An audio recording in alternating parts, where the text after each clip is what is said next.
All right, good morning and welcome to today's edition of Anambra Talks right on ABS television. Of course, you agree with me that we've been giving you lots of informative program, right? And this is going to be one of them for you this morning, where we are having the Anambra State Multi-Stakeholders Action Committee on the Prevention of Gender-Based Violence. And of course, it's a very important topic, talking about gender-based violence. When we talk about that, there seems to be a mixture of feelings and all that. But of course, today we're talking about gender-based violence. We'll be talking about addressing the rising incidents of forceful ejection of women from their matrimonial homes. A really very important topic to talk about, because of course it involves both genders, talking about the man and the woman. It also does involve a very sanctimonious institution called the institution of marriage, and a whole lot of things to talk about. And in discussing this really very important topic, we have great personalities with us right here in the studio. I'll start from the ladies first. Talking about Mrs. Evelyn Ngozi Eke, who is a former gender-based violence coordinator and also the director of population program, Anambra State Ministry of Health. And we have, like I say, his sister, who is the Women Affairs Secretary and also Women Affairs Secretary NASFAT Onitsha, Anambra State. Little wonder why she lives the north and she's right here in Anambra State advocating for, of course, advocating against gender-based violence. And we have His Royal Highness talking about Igwe Chukuma Bob Oji, who is the traditional ruler of Ezinifte, a community, a very important community in Agwata local government area of Anambra State. I will say no, Igwe, and I'll say welcome to our ladies in the studio. Thank you. Thank you very much for coming. So why is it very important for us to talk about this? Talking about addressing the rising incidents of forceful ejection of women from their matrimonial home. Let's start with you, Mrs. Evelyn Ngozi Eke. Thank you very much. This topic, the increase or rise in the removal of women from their homes, from their matrimonial homes, is a very significant and growing area in gender-based violence. This is because it's on the rise. Right from 2003, we've had about 50-something cases, which grew to 80-something in 2004, and first quarter of 2005, it grew to the extent of 258. So this is on the rise every day, every minute, every hour. And it's terrible because it's affecting our homes, it's affecting women especially, and the children. It affects the men too, but this is more on the women and the children. Because when this happens, it kind of scatters the children, makes them to become destitute somehow, because they are homeless. They become homeless. The woman becomes homeless. The children becomes homeless. And when this happens, there's bound to be a form of sexual violence to accompany that. The children will start wandering the streets, of course. Men will now see them as something to be toyed with because they are no longer in their homes. Extreme poverty will come in because the woman of the home has been displaced from her economic situation. If she's someone who's been into business, buying and selling, one, she's away from where her shop and her home is. So we'll need to restart again. Or if she's a woman that depends solely on the husband, you see that she doesn't have anywhere to lean on now. So this brings about sexual violence because men will see it as an opportunity. Come, if you have any problem, come, we'll help you. By the time you go for that help, it ceases to be a help.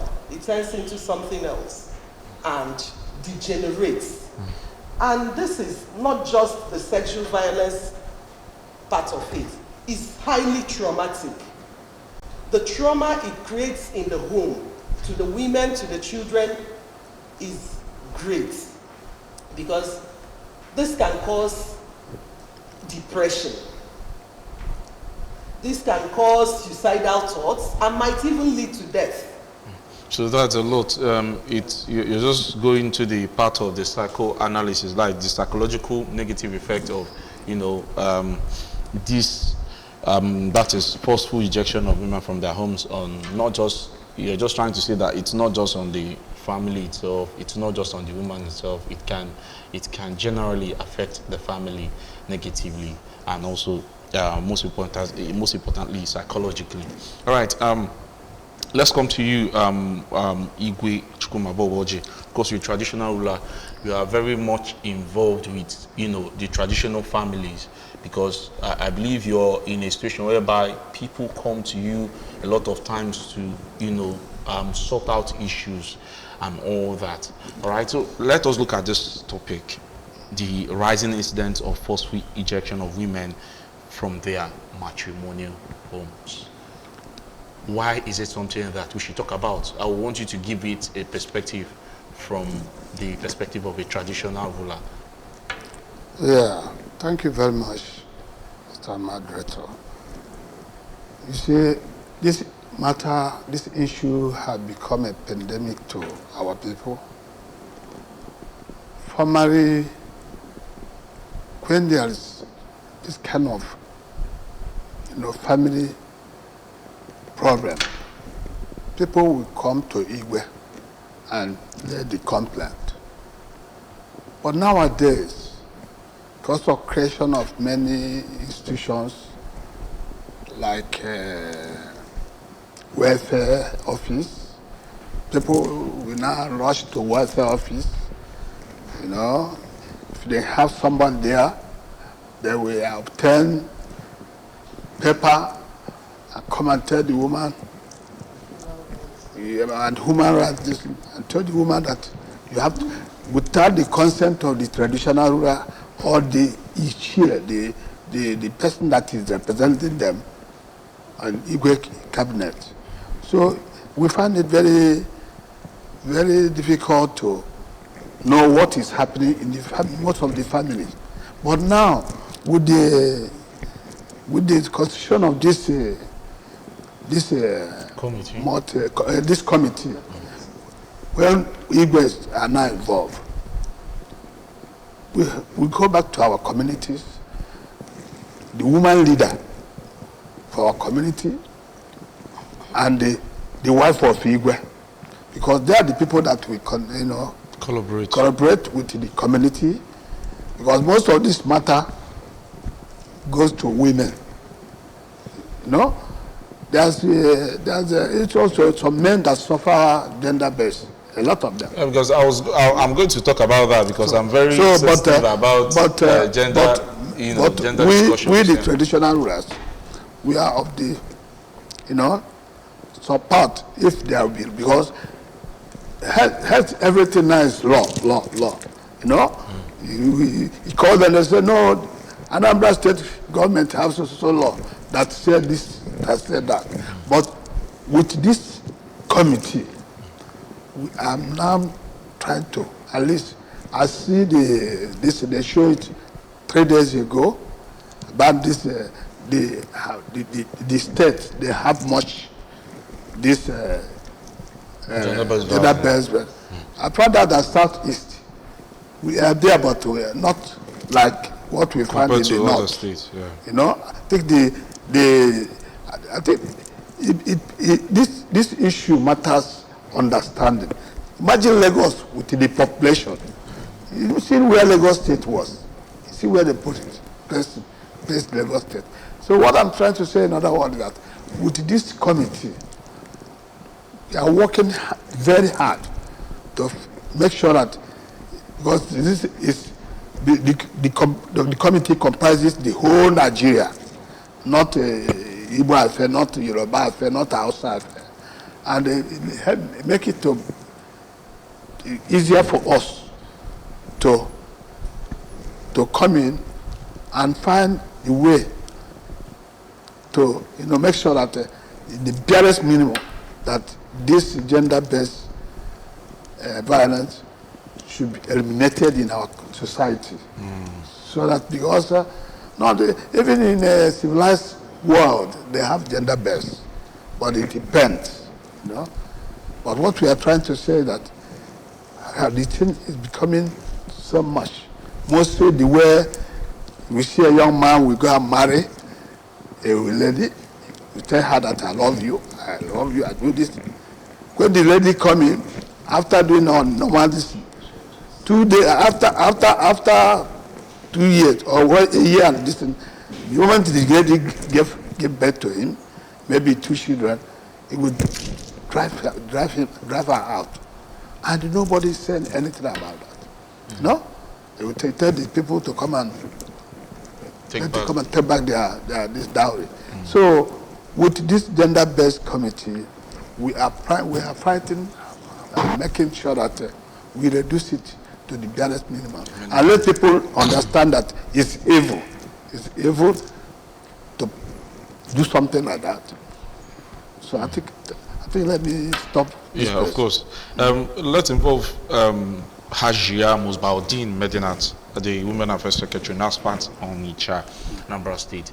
Of course, I will agree with you, or you will agree with me that, of course, you've been very much involved with these developments, at least over the years. Yes. I won't say I don't know how long, but of course, you're very much knowledgeable of these, development. So, what would you say is the most disheartening experience? I'm not saying you have experience, but from your experience, from what you've seen, what would you say is the most disheartening experience you've seen? Okay, thank you. First of all, I'm from the West. Oh, yeah. Oh, forgive me. That's where we are stakeholders.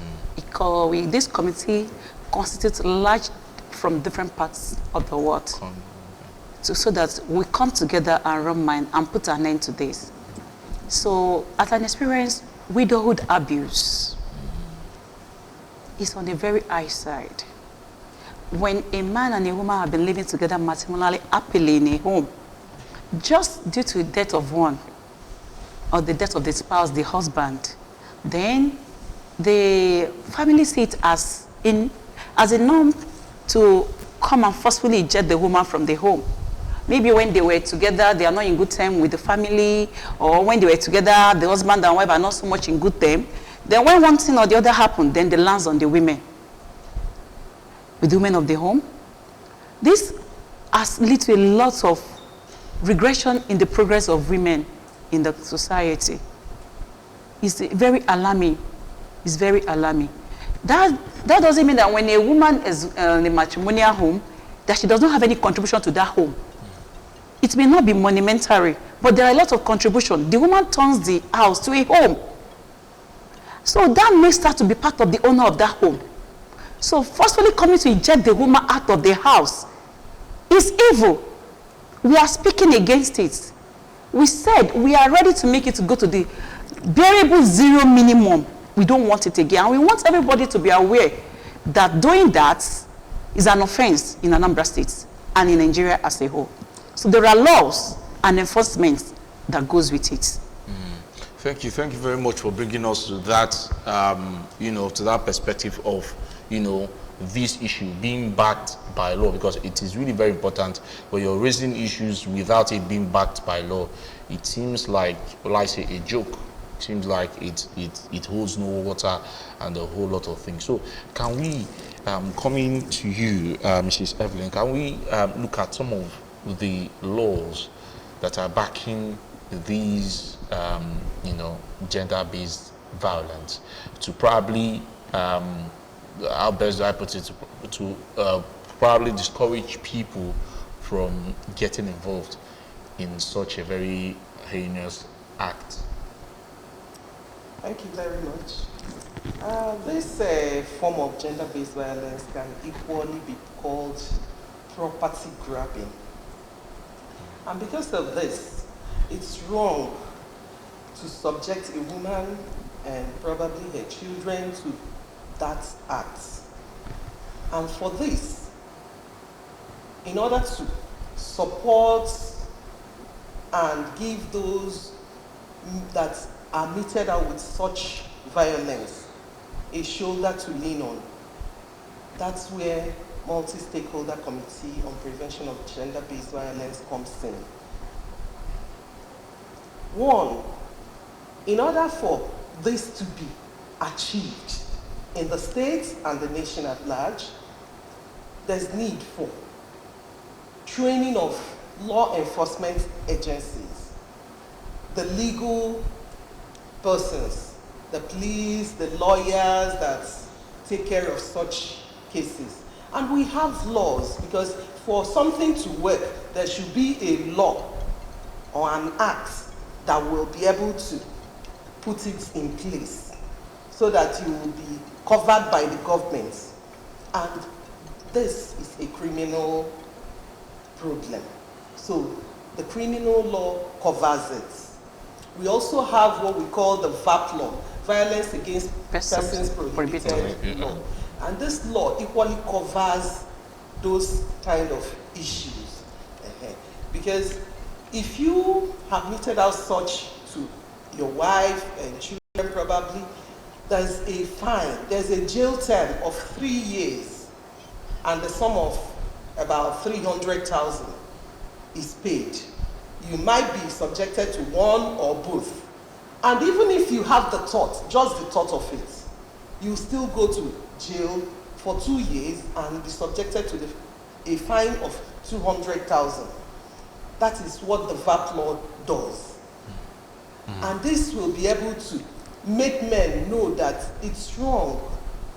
And that's one of the reasons we are here today, to sensitize the general populace. Others, wherever you are hearing us, you kind of be able to push it down to the next person. When you see such a thing happening to your friend, your neighbor, your children, or their friends, you'll be able to put in a word of advice that this thing, there's a committee that is handling such issues. Apart from the law enforcement agencies, the human rights are equally there, the social welfare are equally there. We all come together to take charge of issues like this to make it better. Because if we are able to eliminate this, then the economic situation will not be highly affected. Sexual violence will equally be reduced, and generally, gender-based violence, because this is meted out mostly on women. I'm not saying that men don't get that, but most cases, this is when there's a death of a spouse, when the family comes in to grab the property, feeling that the woman is just a passerby, she's from another family, that she did not produce or provide these properties, that is the man. And another thing, apart from the patriarchal aspect that breeds this form of violence, which says that men are the head of the family. Yes, the men are the head of the family. But for this home to work, for that home to succeed, there must have been support of a woman. That woman has made it a home. Yeah, basically there needs to be that collaboration between both genders to balance the home and all that. Exactly, because that woman must have contributed during the building of those properties and wealth and the estates. All right, we'll go for a short break, and when we come back, we'll continue this very important discussion on gender-based violence and also on addressing the rising incident of forceful ejection of women from their matrimonial homes, of course, in Nigeria. We'll be right back.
All right, welcome back to Anambra Talks this morning, where we are discussing the topic addressing the rising incidence of forceful ejection of women from their matrimonial homes from the Anambra State Multi-Stakeholders Action Committee on the Prevention of Gender-Based Violence right here in Anambra State. And of course, here with me, Honorable Igwe, His Royal Highness Igwe Chukuma Bob Oji, the traditional ruler of Izinifte community in Agwato local government area of Anambra State, and also have Mrs. Evelyn Ngozi Eke, former GBV coordinator and director of population program, Anambra State Ministry of Health. Also have Hajia Musbaudin Medinat, who is the Women Affairs Secretary in NASPAT on Anambra State chapter.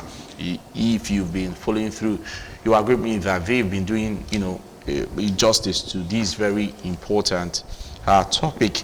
And it's also very important for us to know that the forceful ejection of women from their matrimonial home is a pressing issue in Nigeria, and according to report, it is often rooted in cultural and societal norms that perpetuate gender inequality. Now, according to the 2008 Demographic and Health Survey, over 30.5% of married women in Nigeria have experienced physical, emotional, or sexual violence in their marriage. So this is a very disheartening statistics to actually put out there. One of the reasons why we are discussing this. Lots of statistics to share with you on that.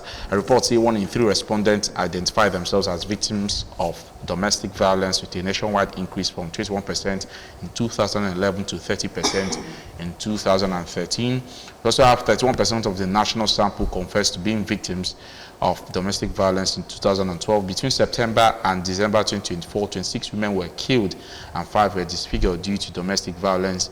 Also, more reports, women aged 25 to 38 are most affected by intimate partner violence. So there's a lot of things to talk about. Like I said earlier, quite, very disheartening. Now, let me come to you, Igwe.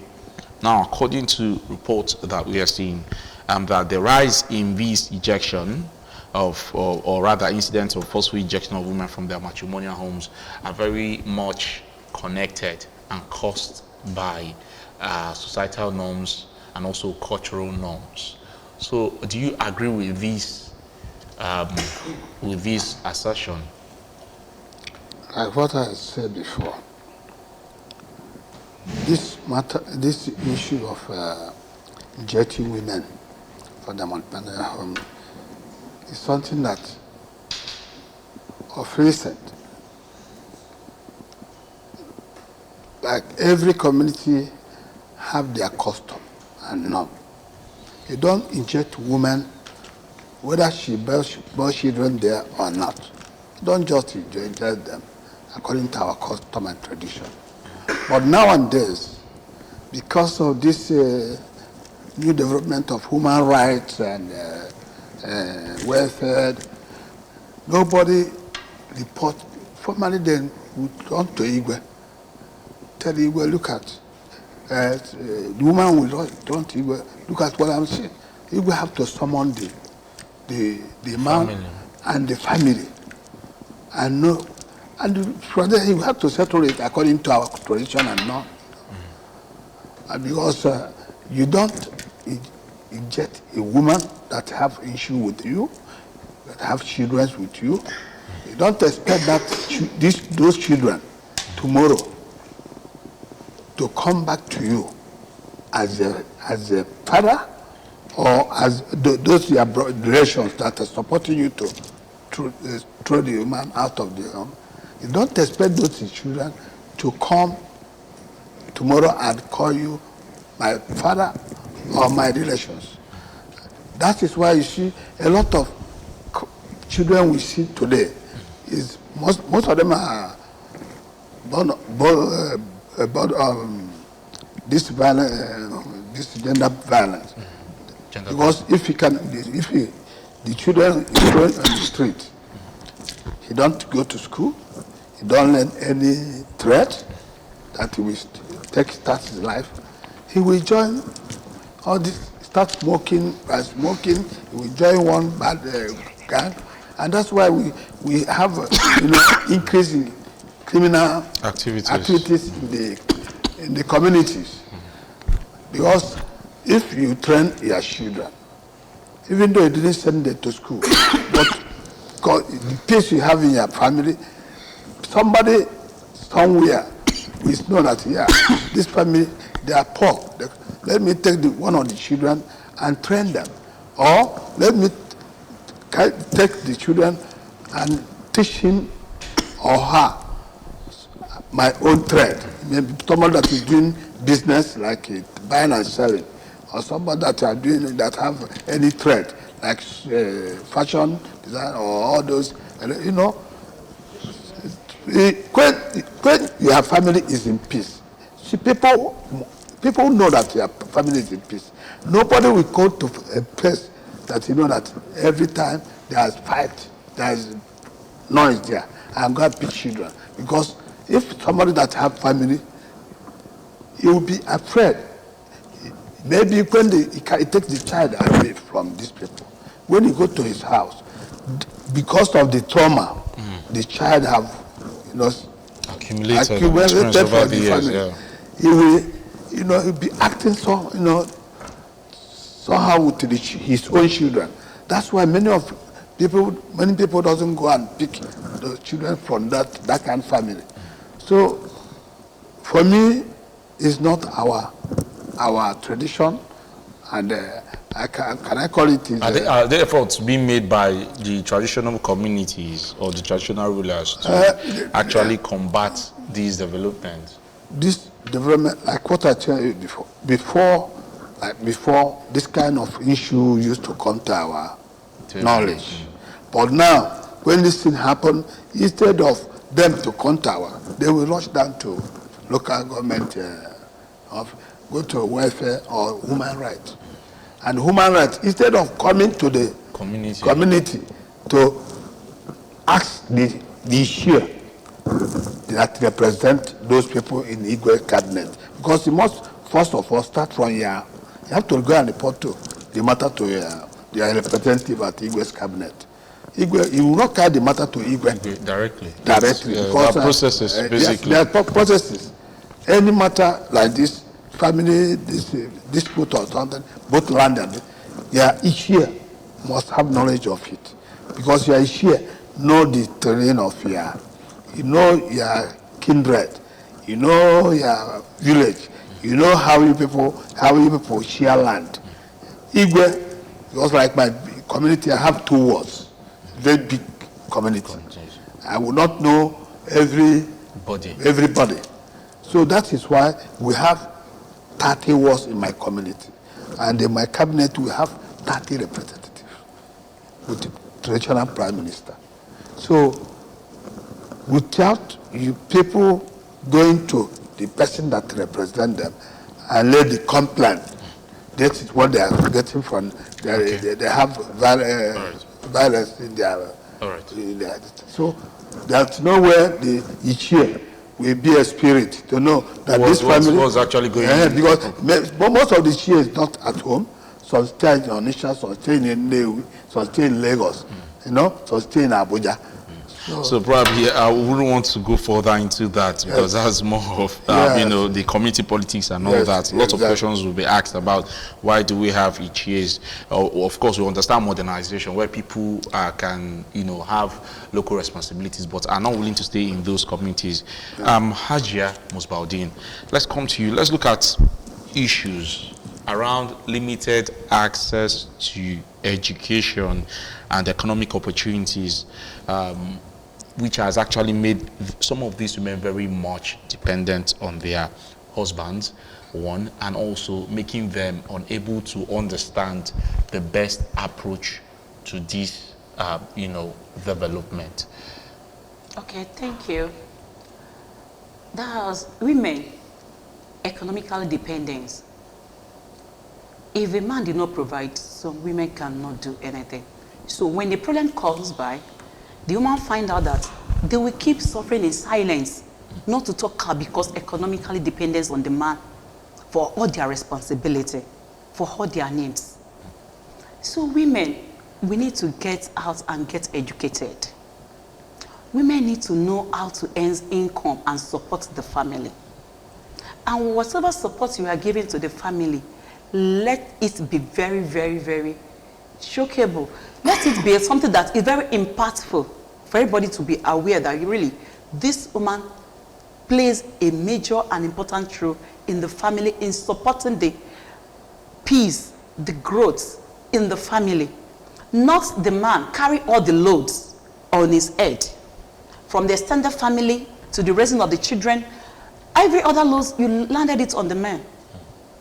And when problem comes, you are not saying the man should not use all the power and the forces in him to eject you from the home with little misunderstanding or disputes. So education is very important. Our women should get educated. We should be able to know our rights from the wrongs. And we should be able to be aware that there are laws that are guiding each actions that we take.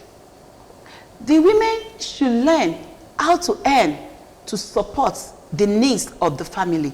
The woman should learn how to earn so that they can be able to take part in the responsibility of keeping the home going. So that when this problem comes up, like in the widowhood abuse, when a woman is a full housewife, not any job doing, everything is from the husband. We didn't pray for untimely deaths. But if it happens, and your husband has been the one catering for you, taking care of everybody in the family, even to your extended family, now something suddenly happens. It may not even be death. It may be one thing or the other that happened that now makes the man to become incapable. Where will the women start from? We encourage our men, please, support our women to have something doing. When you see anyone that want to pursue their academical pursuit to reach any level, support them in which area you can give to them so that they will become independent. When a woman become independent, it's not for them to come and be dragging choices with you in the house that as you are a man. There's nothing like injustice. What we are saying, equitable. If I'm tall and we are all of us pointing at a fence and another person is shorter than me, what equity is saying, give me a chair so that I'll be on the same height with that same tall person and we will reach for the same goal. So that's what we are saying. Let there be equity. Our women should wake up. Please, don't overwhelm our men so that when unforeseen circumstances happen, you will have something to rely on. And educate your children also. Let them be aware that each gender has responsibility to play in making the home fit. And when unforeseen circumstances come around, please try to stand on your feet to fight for your rights. All right. Thank you. All right. Let's look at still on that discussion. Can you share with us some of the efforts that have been made by or that are going to be made by the Anambra State multi-stakeholders to support women via education and also via empowerment too? Because nowadays, I believe this is not the first time I'm hearing about women empowerment. We've seen a lot of groups doing that. We've seen a lot of even private individuals willing to invest in women to make sure that they are emancipated or they're energized. We've seen a whole lot of things. So, what are the Anambra? What are you going to do? Your group? What are you going to do to encourage support for women in terms of education, in terms of skills, in terms of capacity to also support and provide for themselves and their children? Okay, thank you. Action Aid Committee in Anambra State. The reason why Action Aid came to Anambra State so that we can get to the grassroots to advocate for people, advocacy. Because if you are not aware of your rights, how can you know that you are wrong? They came in, we try to let each and everyone get educated, get informed about what is right and what is expected of us.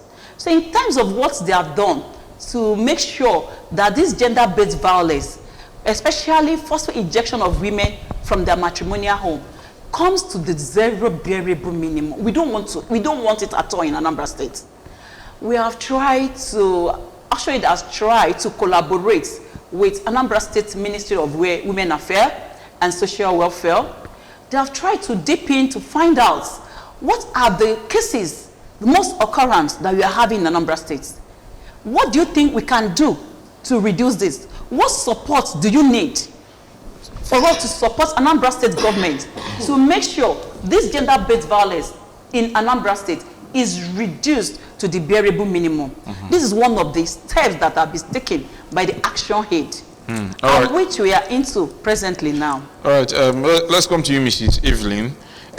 You know, a whole lot of things have been, have been said about the gender-based violence and also the forceful ejection or eviction of women from their matrimonial homes. And we've all agreed that this is really very wrong and all that. Now let's look at collaboration. Oh, sorry about that. Let's look at collaboration with, because it is very much, according to report, it is very much stemmed to cultural practices and a whole lot of things. Now look at collaboration between the committee and the traditional communities. Like Igwe mentioned earlier, that there seems to be that on collaboration. When these issues arise, people just go to welfare without reporting to their traditional institutions to make sure that there is an intentional, will I say, stop to this development. Thank you very much. Multi-stakeholder committee has been able to partner with a lot of organizations, especially the Anambra state government through the Ministry of Women Affairs. We have the Ministry of Health heavily represented. We have the agency, Anambra State Primary Healthcare Development Agency being represented.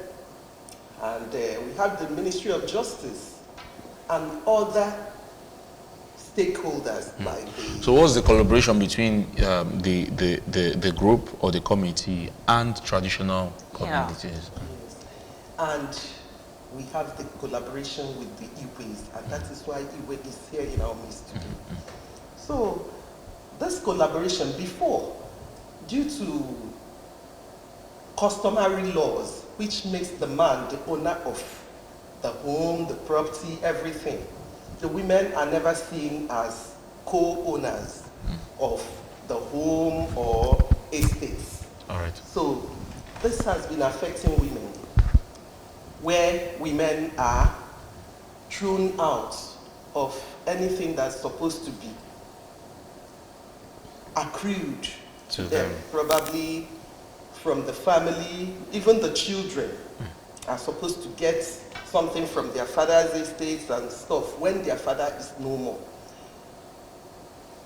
Some persons were not really handling some of them very well, and because of this, there's been serious issues of children leaving the homes, becoming destitute, getting into crimes and other things, and the women losing their what they do, their handwork, and no longer being able to provide for the homes.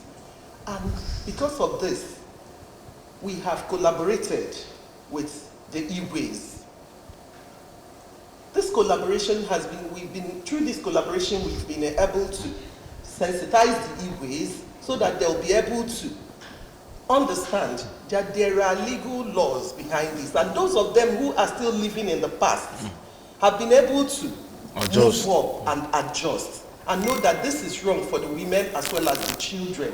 So with this, they've been able to form small groups, which is usually being headed by the wife of the Igwe in every community. They have gender-based committees in the communities, whereby when such a thing happens, you go to the wife of the Igwe or to that committee, report. They will lead you to the Igwe or the Ichie. From the Igwe, if the case was not sorted out there, then we can bring in human rights or multi-stakeholder committee or Ministry of Justice to look into it. Right. Because by so doing, we have people, the legal aspect, they cover it. They go to court. They know the laws. They'll be able to make it go. But we need women and their husbands to be able to do more of good or proper documentation. Most times we have properties, women have properties that they got with their husbands, and maybe the women are even in an upper level towards this agreement of that property, but they might write due to no minister or chief Yeah, due to and Mrs. Chief improper. and Mrs. Okay. All right. Instead of putting Chief Simon and Mrs. Okay. Evelyn. All right. Okay. All right. Thank you very much for your contributions to this very important topic. Believe me, you've done justice. Of course, I know that there are a lot of things we've not said. There are a lot of things we would love to say, but of course we are going to be cut short by time. And I believe probably next time we'll continue this discussion in a more more elaborately. All right.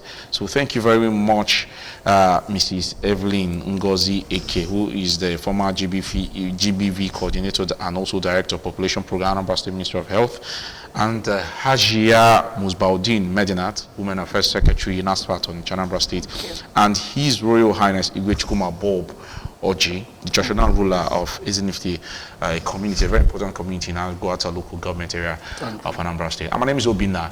Stay tuned. We'll bring you the world news at noon.